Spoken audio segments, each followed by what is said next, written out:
안녕하십니까. 오늘은 5단원 무장독립전쟁의 전개와 건국준비 활동에 대해서 살펴보도록 하겠습니다. 그래서 첫 번째 소단원인 독립전쟁의 승리와 고난 1920년대 내용과 2단원 국외 이주 동포의 활동을 다뤄보고요. 다음 시간에 나머지 3개의 소단원 다뤄보면서 5단원 및 1학기 내용을 모두 마쳐보도록 하겠습니다. 학습 목표입니다. 1920년대 무장독립전쟁의 대표적 승리 내용을 알고 승리 원인을 설명할 수 있다. 온갖 고난을 뚫고 독립전쟁에 나선 선열들의 의로운 뜻을 본받는 태도를 기를 수 있다. 이 두 가지인데요. 좀 내용이 많습니다. 그래서 교과서를 꼼꼼히 읽어보시고요. 설명한 내용들을 중심으로 해서 잘 기억을 해주셨으면 좋겠습니다. 자, 바로 내용 들어가도록 하겠습니다. 첫 번째 독립전쟁의 승리에 대한 내용이 나와 있는데요. 대표적으로 봉오동 이제 전투와 청산리 대첩이 있겠죠. 3.1운동 이후에 많은 청년들이 이제 외국에만 의존할 수 없다는 사실을 확인하고 독립군에 가담을 하죠. 그래서 무장 독립전쟁도 굉장히 활성화되는데 국내에서는 뭐 천마산대, 보합단, 구월산대 등과 같은 독립군이 이제 구성이 돼서 일제 공격능가 전투를 활발하게 벌입니다. 그리고 이제 많은 청년들이 만주 일대로 넘어가고요. 만주 일대 이미 넘어온 그리고 1910년대에 보셨겠지만 여러 독립단체들이 만들어지죠. 그래서 이곳에서도 일본 군경을 습격하여서 많은 전가를 이미 올리고 있었습니다. 그래서 1920년 6월에 봉오동 전투가 이제 벌어지게 되는데요. 독립군의 국내 진입 작전에 계속 시달리던 일본군이 1개 대대 병력을 이끌고 대략 한 4,500명 정도 될 걸로 예상을 되는데요. 두만강을 건너서 독립군을 공격했습니다. 이를 맞아서 홍범도의 대한독립군, 안무의 국민회군, 최진동의 군무도독부군 등 이렇게 교과서에 나와 있는데요.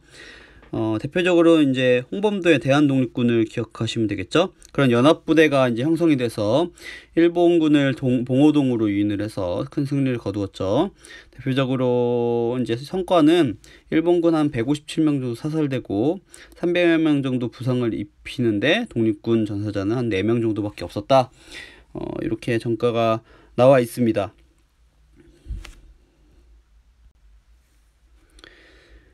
자, 우리가 앞에 1910년대 독립운동 때도 봤었지만 중앙단이라고 하는 이제 대종교의 단체가 북로군정서를 발전을 하고 총재 서일 군사령관 김자진으로 구성된 그런 1911년대 구성된 이제 조직이 있었는데 이들은 아예 사관연상소라고 해서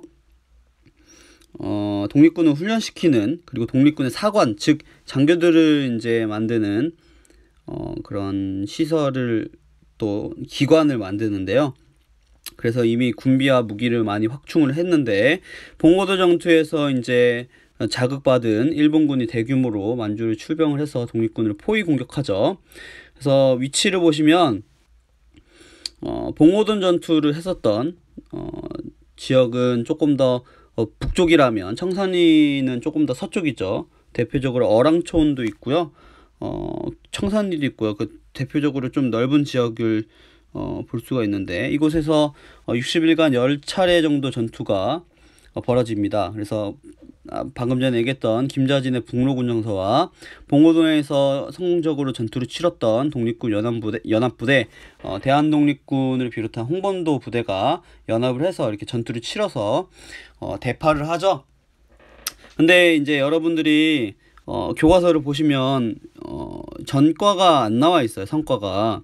그래서 오른쪽 날개에 북로군정서가 임시정부에 제출한 그런 성과가 나와 있는데 보고서가 나와 있는데 굉장히 많은 이제 일본군이 죽었다라고 기록이 되어 있고 독립군 사상자는 적다라고 나와 있죠. 근데 여기 청산리 전투는 조금 이제 예전에도 좀 논쟁이 있었는데 이 성과에 대해서는 좀 논쟁이 있어요. 일본군 쪽에 제출된 보고서를 보면 그렇게 큰 성과는 아니다라고 이렇게 총독부 쪽에 제출된 보고서는요 그렇게 나와 있어서 조금 논란의 여지가 있어서 이게 100% 역사적 사건이냐 이거는 조금 의문을 표할 수는 있는 부분이 있습니다. 그래서 일단은 여러분들이 북로군 전서가 제출된 기준으로 해서 청산리에서 조금 성과가 있었다 이렇게 생각하시면 되겠고요. 누가 뭐 얼만큼 죽였느냐가 그것도 중요하긴 하겠지만 더 중요한 건 그 정도로 우리 독립군들이 목숨을 바쳐서 피를 흘려가며 이렇게 독립전쟁을 치렀다는 사실이 좀 더 중요한 사실이라고 여러분들께 한번 일러드리고 싶습니다. 자, 어쨌든 이렇게 북간도 쪽이죠. 이제 백두산 동쪽에 있으니까요. 백두산도 이제 북쪽에 있으니까요. 이렇게 청산리 대첩을 비롯해서 독립군들이 있으니까 일본군들이 이제 다른 쪽으로 작전을 바꿉니다. 그래서 독립군의 근거지를 없앤다라고 하는 명분으로 간도의 한인마을에 들어가서 굉장히 무차별한 학살을 벌이게 됩니다. 이게 1920년 10월부터 있었던 간도 참배인데요. 아까 청산리 대첩이 언제 일어났는지 말씀을 안 드렸죠. 봉오동 전투가 1920년 6월 그리고 청산리 대첩이 1920년 10월이니까 바로 이제 청산리 대첩이 끝나자마자 이렇게 보복을 한 거죠. 그래서 오른쪽에 이제 사진도 나와 있지만 일본군이 한국 독립군을 이렇게 찾아내 갖고 이렇게 총살을 하는 이런 모습을 볼 수 있습니다. 대규모 부대를 동원을 하면 아무래도 게릴라식으로 싸우던 독립군들이 버티기가 쉽지 않죠. 그래서 기존에 있었던 독립군들이 모두 웬만한 이제 주력 부대들 4천여 명이 밀산부라고 하는 곳에 집결을 해서요. 아까 봤었던 서로군정서가 아니라 북로군정서의 총재인 서희를 총재로 한 대한독립군단이 조직됩니다. 여러분들 이름 헷갈리시죠?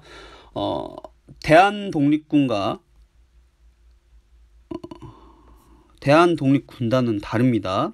그래서 대한독립군 봉오도 전투에서 활약했던 홍범도의 대한독립군과 1920년도 12월에 이제 조직되는 대한독립군단은 다릅니다. 이 대한독립군단은 시베리아로 이제 이동을 해요. 이제 중국 쪽으로 넘어간다는 뜻이죠. 그래서 여기에서 이제 새롭게 세력을 확장하기 위해서 이제 넘어가는데 그것은 이제 러시아 혁명군대인 적군이 약소 민족을 독립을 이제 지원하겠다라고 이제 얘기했기 때문이죠. 우리가 맨 처음 첫 시간에 배웠던 러시아 혁명 이후에 레닌의 이제 발표에 따른 거죠. 근데 이 러시아는 지금 제정군대인 백군과 이 혁명군대인 적군이 내전을 벌이는 중인데요. 적군이 이제 독립군이 들어왔는데 독립군의 지휘권 양도를 요구를 했어요. 내가 니네들을 지휘하겠다. 그러니까 다시 말하면 백군과의 전투에서 너네들을 써먹겠다라는 의도인 거죠. 그래서 한인부대가 그것을 거부하니까 강제로 무장해제를 시킵니다. 그러니까 총 같은 거 뺏고 이렇게 하는 거죠. 그 가운데서 아무래도 이제 러시아가 훨씬 더 세겠죠. 4천여 명밖에 이제 안 됐으니까요. 그런 가운데 무장해제 가운데 수백 명의 독립군이 희생되었는데 이 사건을 자유시 참변이라고 합니다. 1921년 6월달에 있었던 이제 사건인데요. 이 사건을 통해서 독립군의 이제 힘이 많이 약화되는 것을 볼 수가 있습니다. 자, 1920년대 초반에 독립군의 승리 요인에 관련된 탐구 활동입니다.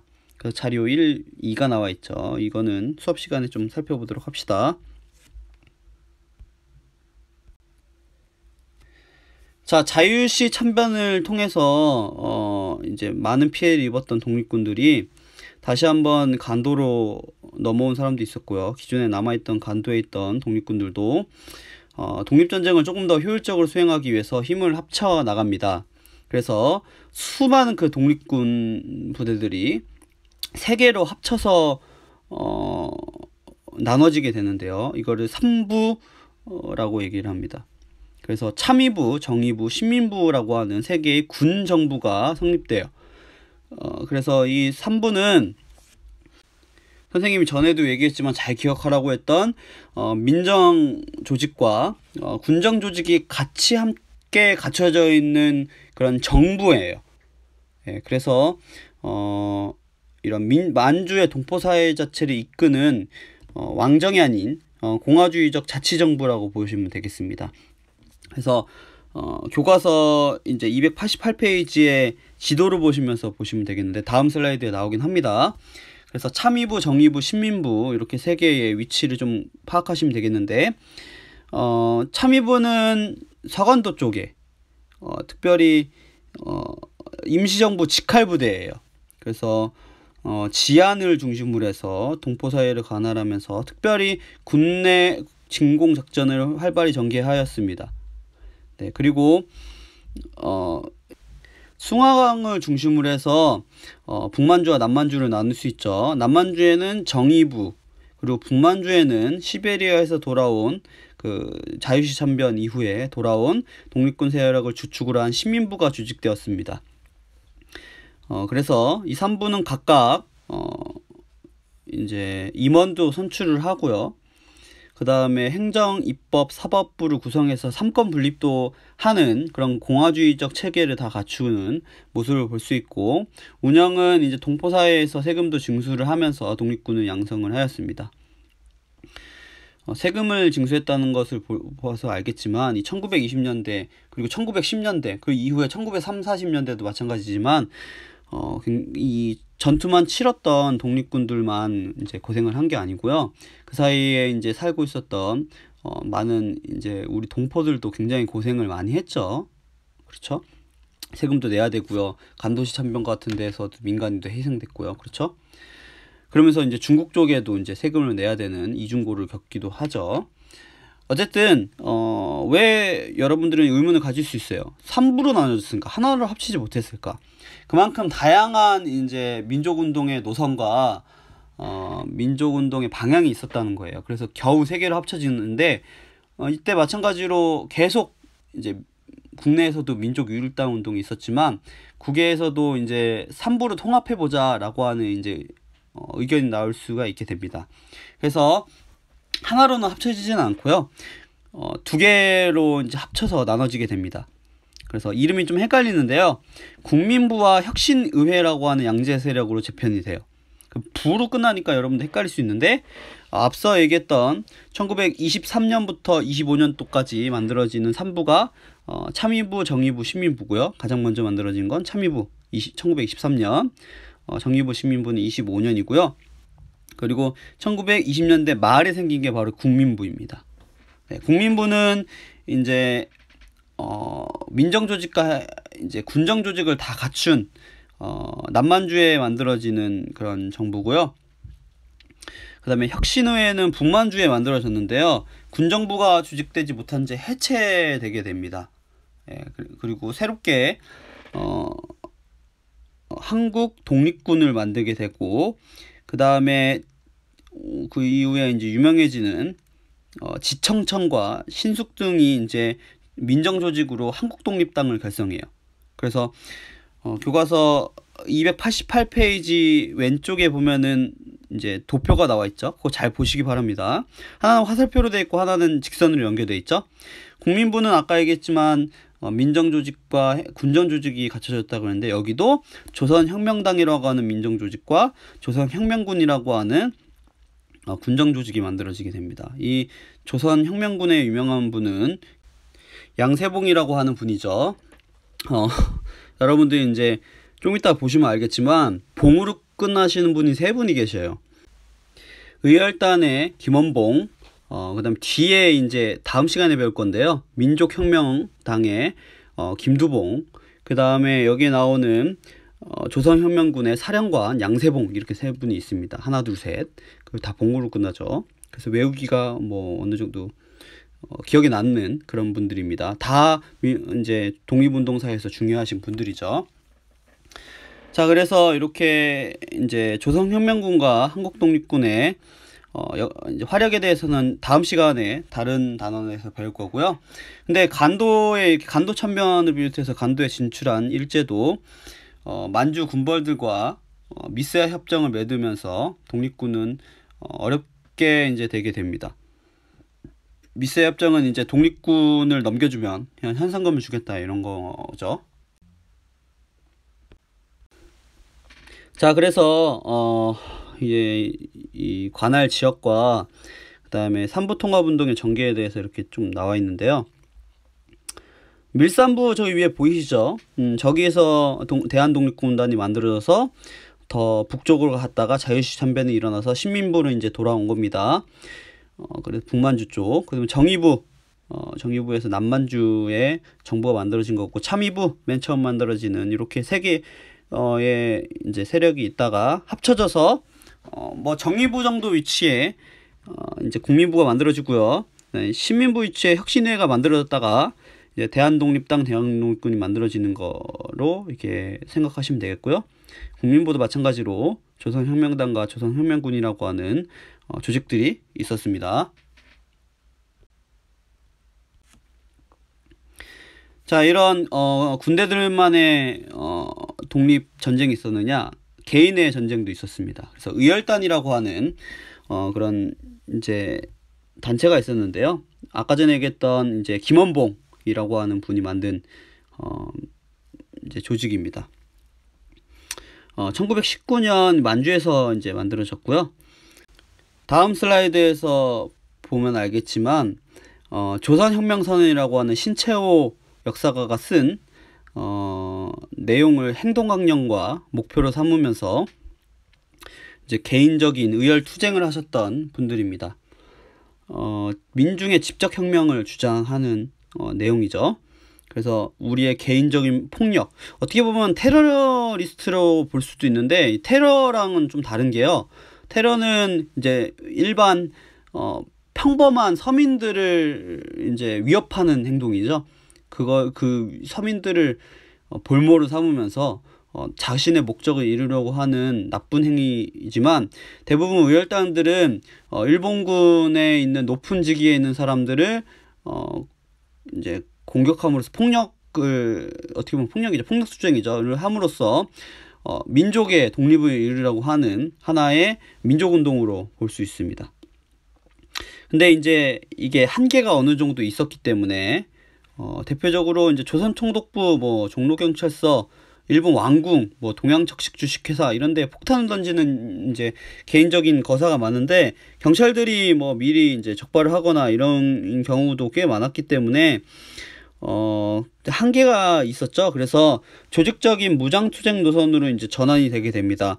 그래서 1920년대 후반대에는 김원봉은 이 의열단을 해체를 하고 본인도 중국의 황포군관학교에 입교해서 체계적인 군사 교육을 받으면서 조직적인 무장투쟁 노선으로 나아가려고 합니다. 그래서 중국 국민당 정부가 지원하는 조선혁명 간부학교도 설립하면서 군사훈련을 시작하고, 나중에 중국 관내에 이제 있던 항일 단체들과 정당을 통합한 민족혁명당 결성에 이제 주도적인 역할을 이제 수행하려고 하는 거죠. 자, 여기 나와 있는 내용이 이제 조선혁명선언이죠. 민중은 우리 혁명의 대본영이다. 네, 폭력은 우리 혁명의 유일한 무기다. 그러므로 끊임없는 폭력을 통해서 일자를 타도하고 우리의 조선을 다시 세우자. 이런 방법밖에 없다. 이런 내용으로 볼 수 있죠. 한번 읽어보세요. 자, 이제 국외 이주 동포의 활동을 볼 건데요. 그 전에 289페이지 아래 도표에 나와 있는 인물들은 여러분들이 꼭 기억하셨으면 좋겠어요. 이분들 강우규 이제 열사를 제외하고는 다 의열단 소속의 이제 의열 단원들이고요. 이분들 정말 중요한 분들이죠. 그래서 왜 이분들이 이런 행동을 했을까라는 그런 부분이 더 중요한 것 같습니다. 자, 그러면 국외 이주 동포의 활동을 보겠습니다. 자, 새삼을 찾아 국외로 유조한 동포들이 시련과 고난을 극복하면서 살아간 모습을 파악하고요. 그 다음에 고난과 시련 속에서도 독립운동을 지원하였음을 우리 한번 보도록 합시다. 자, 요게 이제 외교통상부에서 보여주었던 재외동포 현황입니다. 언제부터 이게 형성되었을까 보면은 구한말에서부터 일제강점기를 거치면서 이렇게 늘어났다고 볼 수 있죠. 자, 첫 번째 미주 동포부터 보겠습니다. 미주, 만주, 연해주, 일본 본토 이렇게 순서를 볼 건데요. 일단 합법적인 미주 이민의 시작은 1903년도에 하와이 농장에서부터 시작됐습니다. 근데 모집 공고에서는 굉장히 돈을 많이 벌 것처럼 이렇게 보였는데 가보니까 사탕수수밭이었고요. 굉장히 그 감독의 채찍을 맞아가면서 힘든 노동을 해야 되는 그런 곳이었습니다. 굉장히 힘들었겠죠. 그래서 이렇게 힘든 고난 속에서도 이 미주 동포들은 조국을 잃지 않았습니다. 조국을 위해서 독립자금 지원에 헌신적으로 이렇게 하면서 임시정부가 교통국가 그 다음에 연통제를 통해서 이렇게 활동을 했다고 했죠. 거기에서 이제 독립공채 같은 거를 이제 발행을 하면 미주 동포들이 이제 공채를 사준 거예요. 공채란 것은 공식 채권이란 건데 나중에 돈을 준다고 해놓고서는 이제 채권을 팔면 그걸 사면서 돈을 주는 거죠. 이 공채가 나중에 다시 돈으로 환전될지는 알 수 없는 노릇이에요. 그럼에도 불구하고 이제 구매를 한 거예요. 그리고 의원금도 이렇게 모금을 하면 돈을 많이 내고 해서 임시정부의 자금 지원에도 적극적으로 이제 참여를 했었습니다. 그리고 이제 대표적인 미주의 단체로 대한인국민회나 재미한족연합위원회와 같은 한인단체들을 주직해서 동포사회의 권익도 옹호하면서 독립운동에도 특히 외교적인 독립운동에도 많은 노력을 기울였었습니다. 특별히 재미한족연합위원회는 임시정부의 재정을 굉장히 많이 지원한 그런 조직이고요. 임시정부의 대통령을 영입했던 이승만도 구미위원회, 임시정부의 구미위원회 등을 이끌면서 한국의 독립을 미국 정부를 상대로 호소를 하면서 외교 활동을 벌였죠. 근데 특별히 이제 국제연맹에 우리나라를 통치할 것을 위임하는 위인 통치론을 이제 얘기하면서 많은 독립운동을 하시는 분들께 비판을 받기도 했죠. 자, 다음은 이제 만주 이주 동포입니다. 가장 많은 이제 이주 지역이 바로 이제 만주인데요. 그래서 집단 한인촌이 형성되었고 연해주 같은 경우에는 신안촌이라고 불렸지만 여기 이제 다양한 마을들이 이제 생기게 되죠. 그래서 독립군을 직접적으로 지원하는 활동을 해서 1920년도에 간도 참변이 일어나기도 합니다. 1931년도에 이제 만주를 본격적으로 일제가 침투하면서 여기 일제가 이제 만주 황무지를 개간시키기 위해서 대거 우리 농민들도 이제 이주시키기도 하면서 만주 지역의 한인들도 굉장히 많이 늘어났습니다. 이분들이 나중에 광복이 된 후에 다시 넘어오기도 했지만 중국의 조선족 동포들이 많이 되기도 했죠. 자, 세 번째 이제 연해주 이주 동포입니다. 아까 얘기했던 신안촌이 형성될 정도로 이곳에도 많이 이제 우리 동포들이 넘어갔었는데요. 러시아가 특별히 이제 이주를 허용하고 토지까지 제공했기 때문에 많이 이동을 했고요. 일제가 강점을 우리나라 조선 한반도를 강점한 이후에 활동했던 의병들이 많이 연해주 쪽으로 이동을 했었습니다. 그래서 국외 항일의병 운동의 중심지가 되었고 그래서 여기에서는 또 많은 독립단체, 가장 중요한 독립단체 건업회 얘기했었죠. 이런 독립운동단체가 조직되면서 활동을 이제 나아가려는 찰나에 러시아 당국이 한인의 무장 활동을 금지를 하면서 한계가 생기게 된 거죠. 직접 무장투쟁에 나서기는 굉장히 힘들었던 그런 부분이 있습니다.